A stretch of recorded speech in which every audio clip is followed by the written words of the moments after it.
স্বাগতম সবাইকে মাইক্রোসফট এক্সেলের আজকের ভিডিও টিউটোরিয়ালে। আমি সবুজ কর্মকার আছি আপনাদের সাথে। আজকে আমরা জানার চেষ্টা করব মাইক্রোসফট এক্সেলের একটি অসাধারণ ফাংশনের নাম হচ্ছে math function, MATCH math function নিয়ে। এটি দেখানোর জন্য আমি আপনাদেরকে একটি উদাহরণ সহ বুঝাবো। আপনারা স্ক্রিনে দেখতে পাচ্ছেন বাম দিকে একটি টেবিল রয়েছে, টেবিলে কিছু নাম রয়েছে, টেবিল অথবা লিস্ট যাই বলুন না কেন। এখানে লিস্টে রয়েছে প্লেয়ারের র্যাঙ্ক অনুযায়ী তাদের লিস্ট, যেমন বিরাট কোহলি, রোহিত শর্মা, রোস টেইলর থেকে শুরু করে বেশ কিছু খেলোয়াড়দের, এই খেলোয়াড়দের নাম সিকোয়েন্স অনুযায়ী লেখা হয়েছে। এটি আনা হয়েছে বা তৈরি করা হয়েছে অনলাইন থেকে ওয়ানডে ক্রিকেট খেলোয়াড়দের তালিকা। তো ওয়ানডে ক্রিকেট খেলোয়াড়দের তালিকা তাদের র্যাঙ্ক অনুযায়ী আমি কালেক্ট করেছি। আপনারা খেলোয়াড়দের মাধ্যমে এটি শিখতে পারেন, মানে এই টেবিলটি ম্যাথ ফাংশন শিখতে পারেন। এছাড়াও আপনি কোনো কোম্পানির প্রোডাক্ট লিস্ট নিয়ে যদি কাজ করেন, তাদের প্রোডাক্টের টপ প্রোডাক্টগুলো কোনগুলো, হ্যাঁ, ওইভাবে র্যাঙ্ক অনুযায়ী আপনি সাজাতে পারেন। তো আমরা মূলত এই প্লেয়ারদের লিস্ট থেকে আমরা চেষ্টা বের করব তাদের র্যাঙ্ক কত। প্লেয়ারদের নাম আমরা এখানে লিখে দিলে তাদের র্যাঙ্কটা এখানে দেখাবে। এরকম একটি প্রবলেম এবং তার সলিউশন আমরা দেখব ম্যাথ ফাংশনের মাধ্যমে। তো কথা নাম্বারই আমরা শুরু করছি।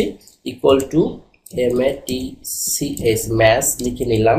তারপর আমরা লুকআপ ভ্যালু দেব। লুকআপ ভ্যালুটা হচ্ছে প্লেয়ারের নেম, এইখানটায় যেটা আমি লিখবো, অর্থাৎ আপনি যেখানে লিখবেন ওই সেলটি হবে আপনার লুকআপ ভ্যালু। কমা দিয়ে আপনার লুকআপ অ্যারে হবে। লুকআপ অ্যারে হচ্ছে আপনার লিস্টে যে নামগুলো থাকবে, সেটা যে নামই হোক না কেন, ক্রিকেট খেলোয়াড় হোক অথবা প্রোডাক্টের নাম হোক, যে কোনো নাম তাদের এই যে অ্যারে লিস্টে হবে। ওকে, তারপর আমি কমা দিয়ে 0 দেব। 0 দেওয়ার মানে হচ্ছে এক্স্যাক্ট ম্যাচ করবে এই জন্য, অর্থাৎ নামের সাথে যদি এক্স্যাক্ট ম্যাচ হয় তাহলেই কেবল র্যাঙ্কটা দেখাবে, অন্যথায় দেখাবে না। আমরা চাচ্ছি সেটি করতে। তো ব্র্যাকেট ক্লোজ করে দিয়ে কমপ্লিট করে আমরা এন্টার বাটনে প্রেস করলাম।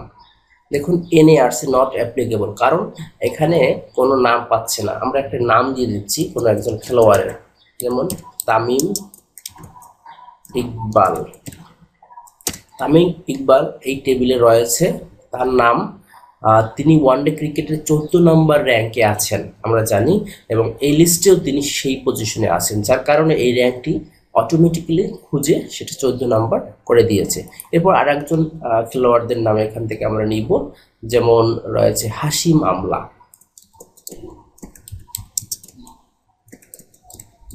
হাশিম আমলা, তার র্যাঙ্ক 12 নম্বর ওয়ানডে ক্রিকেটে। এভাবে আপনি যখনই কোনো খেলোয়াড়দের এই লিস্ট থেকে ধরে কোনো খেলোয়াড়ের নাম সার্চ দিবেন, তখন অটোমেটিক্যালি তাদের র্যাঙ্ক, ওয়ানডে ক্রিকেটের র্যাঙ্কটা দেখাবে এই সিকোয়েন্স অনুসারে। সো ম্যাথ ফাংশনের একটা মজাদার একটা ফাংশন। আপনারা আপনাদের প্র্যাকটিক্যাল ফিল্ডে আপনারা যখন কাজ করেন তখন এর ব্যবহারটা করতে পারেন আপনাদের প্রয়োজন ও সুবিধা অনুযায়ী। আশা করি আপনারা বুঝতে পেরেছেন আজকের ভিডিও টিউটোরিয়ালের বিষয়বস্তু। যদি আপনাদের ভালো লাগে থাকে তাহলে সাবস্ক্রাইব করুন, শেয়ার করুন এবং আমাদের সাথে যুক্ত থাকুন। ধন্যবাদ সবাইকে।